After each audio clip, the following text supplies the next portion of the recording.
我哋今日要討論嘅嘢就係、如果聽日開始 AI 取代晒人工智能取代晒人類返工，即係人類唔使再返工，會發生啲咩事？如果人類唔使再返工嘅話咧，咁第一件事會發生嘅就係、即係啲啲人就開始會諗其他嘢咯。首先，因為平時我哋返工，我哋好有 purpose 噶嘛，做人。但係突然之間唔使返工嘅話，首先死啦！咁我譬如做咩好咧？同埋啲人唔使返工嘅話，教育制度都有啲唔同啦。就係、本身教育制度就係整嚟就係一個職業準備啦，kind of 除咗知識之外，咁而家開始人係唔使返工嘅話，咁咪可能係發展興趣又好，可能係繼續人類即係大家都學啲科學嘅嘢，或者係學啲技術水平上嘅嘢，令到人類可以更加進步嘅嘢咯。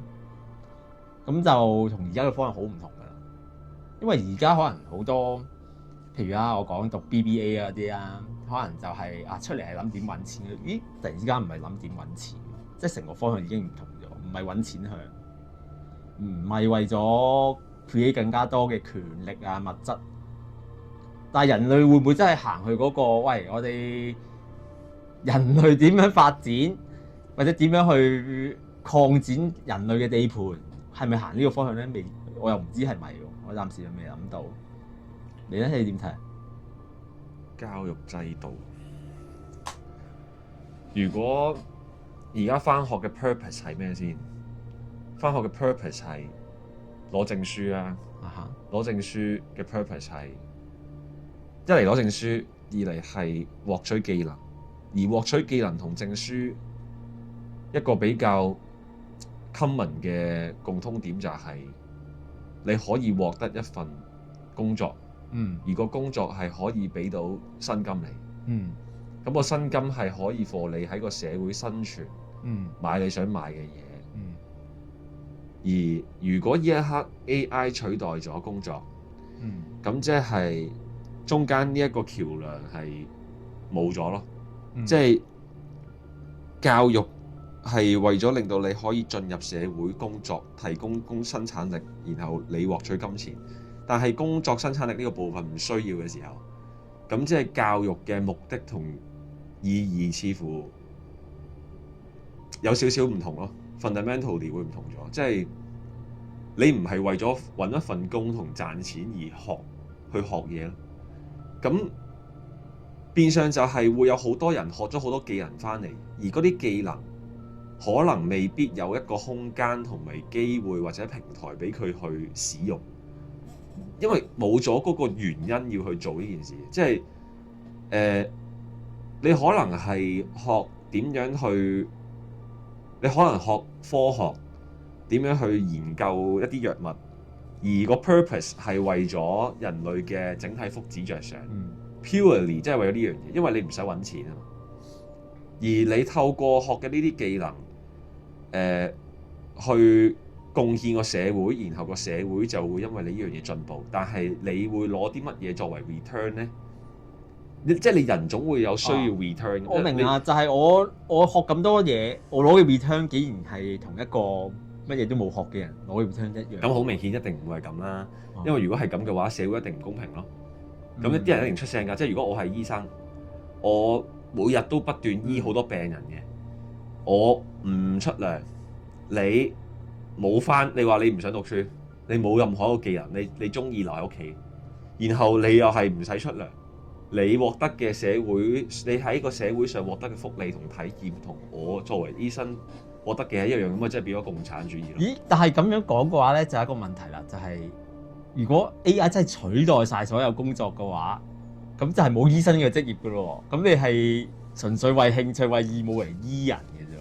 但係你為興趣、為義務醫人嘅時候，你又會有啲回報翻嚟喎。咁咪即係其實變咗係一份工作咯。咁即係簡單啲嚟講，如果你覺得有幾多人會因為冇 return 呢一樣嘢，然後會唔再做嗰樣嘢啊？即係會唔會有7成、6成，甚至可能8成嘅醫生會因為覺得我黐線㗎，我一日要翻咁撚多個鐘，然後咁撚辛苦，我都冇任何 return 嘅，仲會唔會做啊？你覺得？即係簡單啲嚟講，就係而家呢個社會上嘅打工仔，我相信問得嘅，同佢講：喂，你而家翻份工唔會有糧出嘅，有幾多人仲會翻工？一定冇人翻工。咁如果有邊個同我 AI 取代咗工作啊嘛？唔係有邊個同我講會翻工一定係黐線嘅。咁即係簡單啲嚟講，就係可能有90%嘅人都唔會再翻工，或者應該咁講，有90%嘅人唔會去做一啲唔係佢哋興趣以外嘅嘢。即係大家個方向會調整咗，做我會去想做一啲我有興趣嘅嘢。但係當個 AI 已經係喺各行各業各個範疇上面係好撚柒勁，仲要已經係好犀利到已經係可以取代人類嘅 level 嘅時候，即係我當已經學喺藝術方面黐線嗰啲 AI 已經係整畫畫啊點啊，佢已經係個創意程度係去到人類級別嘅。咁你可能要真係比 AI 嘅創意更犀利，同比佢嘅技術更加犀利，先可能會喺藝術界出眾啲，或者可能你係 craftsmanship， 你係整嘢嘅，你雕刻嘅，哇啲 AI 已經雕到咧好黐線嘅作品，即係可能人類可能係要學30年40年嘅水平先雕到嘅，佢個 AI 可能個 program 行3個月已經可以去到嗰個水平。咁呢個時候你會唔會即係？你仲會走去學 craftsmanship？ 你仲會唔會特登走去學雕木咧？除非佢真係好有興趣咯。或者可能佢個方向已經唔係話為咗要雕到係一個咩水平，佢純粹就係 enjoy 雕嘅過程。但係你人嚟㗎嘛，你已經知道，喂，周圍都係 AI， 周圍都係人工智能，已經係可以佢哋個學習同能力水平已經係黐緊線嘅，比你高好多。唔係，我諗要即係譬如我諗啦。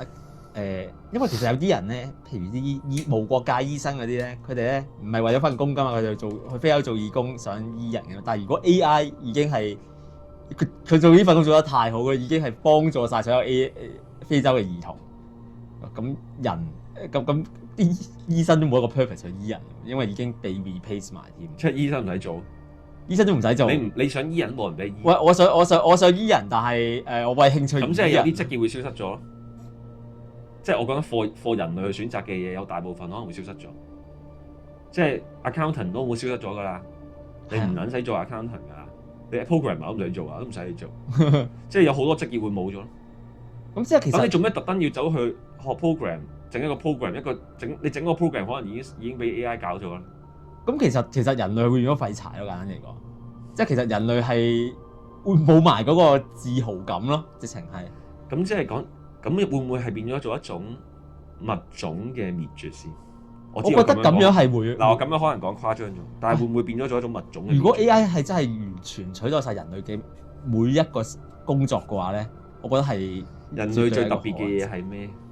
係可能佢有自己嘅 creativity 啦，佢有自己嘅獨特性啦。因為譬如你講話雕刻啦，可能有啲人就係。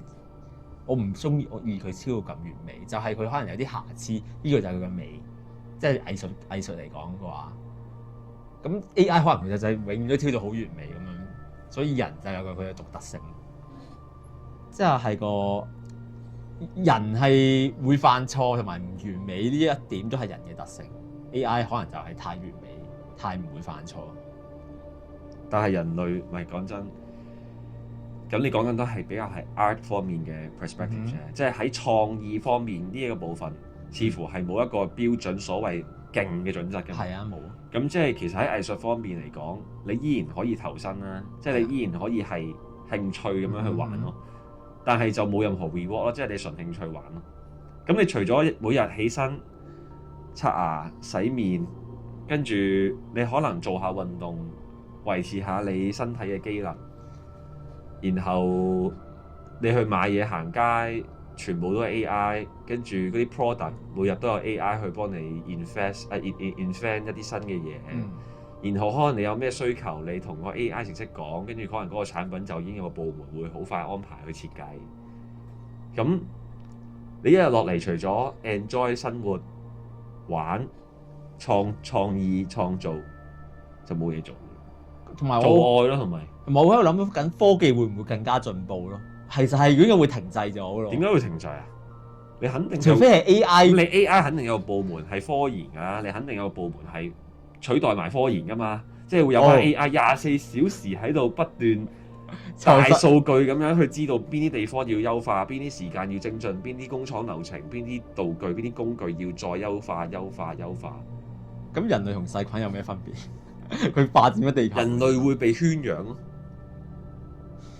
因為你諗下喎，喺個社會上面，冇任何生產力提供嘅人喺個社會上面係被稱呼為、被視為乜嘢先？冗員啦，某程度上係冗員啦，即係你係要個社會資源，要個社會有生產力嘅人提供資源同生產力去養呢班人啊嘛。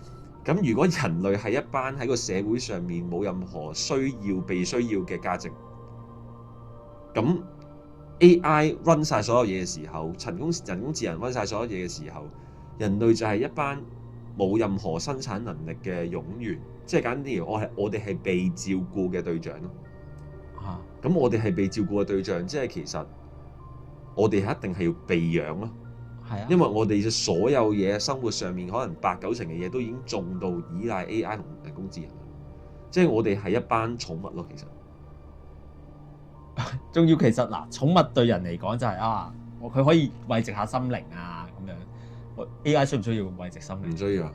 我都話我哋係失去咗大陸。我哋連改進 AI 科技發展嘅崗位都冇喎。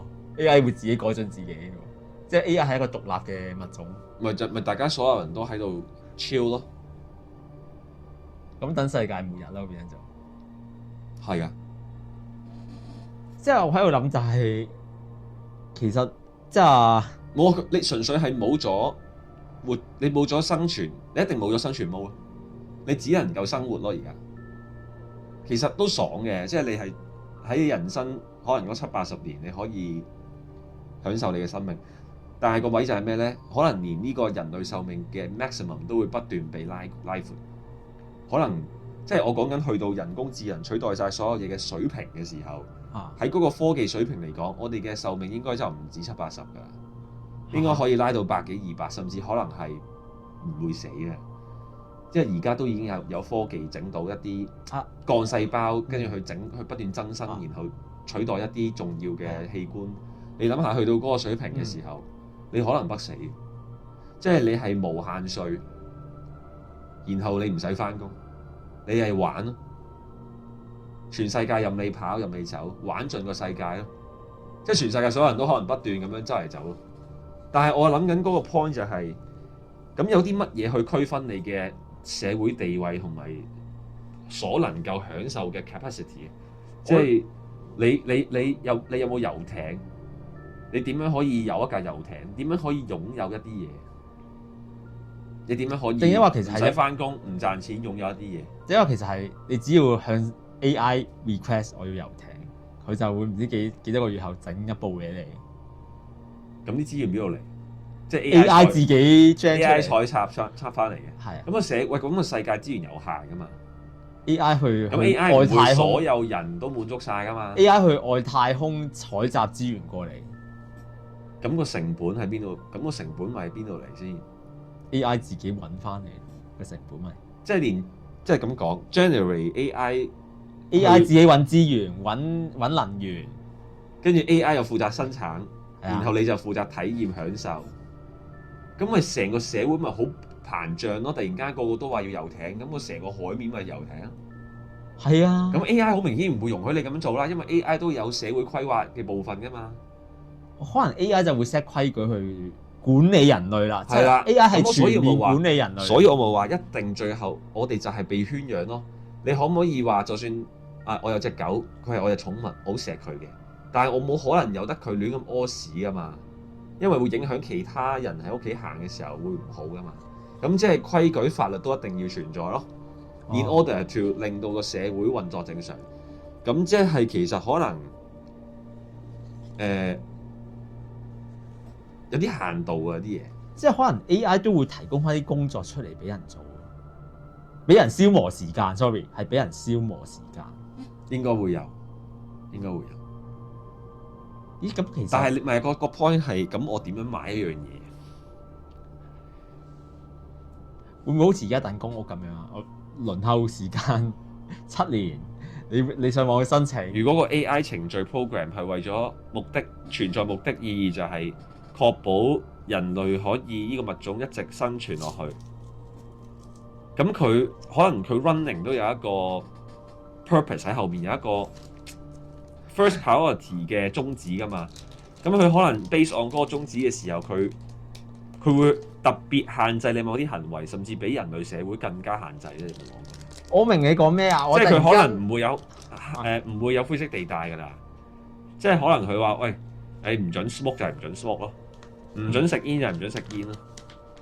係啊，咁即係有可能會導致人類會去反，即係有啲人類會起義反。係啊，你吸煙係破壞大氣層加令到人類壽命減低。咁但係我相信 AI 都應該會有一個程序，有一程式係佢可以同你磋商溝通，甚至比人類社會更加接納意見嘅應該。即係可能如果真係有一大部分人話：喂我想食煙，唔可以全面禁煙，然後個 AI 可能真係採取最民主嘅制度。或者個 AI 會 base on 嗰個國家嘅原本設定佢嘅嗰個派別同人去決定，即係如果呢個國家係行民主制嘅，咁個 AI 就會以民主制度，就係可能有啲重大嘅法案，大家只需要個手機每日都會有更新嘅，撳個掣投票，然後全國人民70%通過全面禁煙，咁就全面禁煙。我移民去第二個國家食煙咁樣啫。可能係㗎，即係全面禁煙咯。咁但係如果有啲國家嘅制度係共產嘅，咁可能就冇民主制度㗎啦。你明唔明我講咩？但係佢可以選擇移民咯，到時就或者唔知 AI 俾唔俾佢移啦嚇。其實應該點講呢？我覺得 AI 取代晒人類嘅工作，但係最後終極話事嘅嗰班人肯定唔會俾 AI 取代佢哋個位。次次唔通 AI 取代埋總統嗰個位咩？咁其實唔通 AI 取代埋長官嗰啲位咩？如果係咁樣嘅話，咁 AI 咁其實某啲人係可以控制個 AI 點樣。所以被圈養嘅係人類，而圈養住人類嘅唔係 AI，係人類咯，都係。人類只會變得更容易，即係有資源同埋有實力同埋背後話事嘅嗰班人會更加有能力同更大嘅掌控程度去掌控人類。即係佢個圈養程度比以往更加誇張。佢可以用 AI 以 AI 之名，用一個方式嚟嗰個叫咩啊？管治人類，管治全世界嘅人類添啊，仲要。同埋如果士兵都係一個工作崗位咧。而人命係唔會 involve 喺呢件事情上面咧，應該會係咁有 AI 打仗，即係唔係 AI 打仗，係人類發動嘅戰爭，然後由 AI 同埋人工智能不斷，即係好似無人機咁咯。即係俄羅斯啊、烏克蘭啊，佢哋掉無人機過去唔使成本嘅，係咁掉又唔會死人嘅，係咁掉啲無人機咯。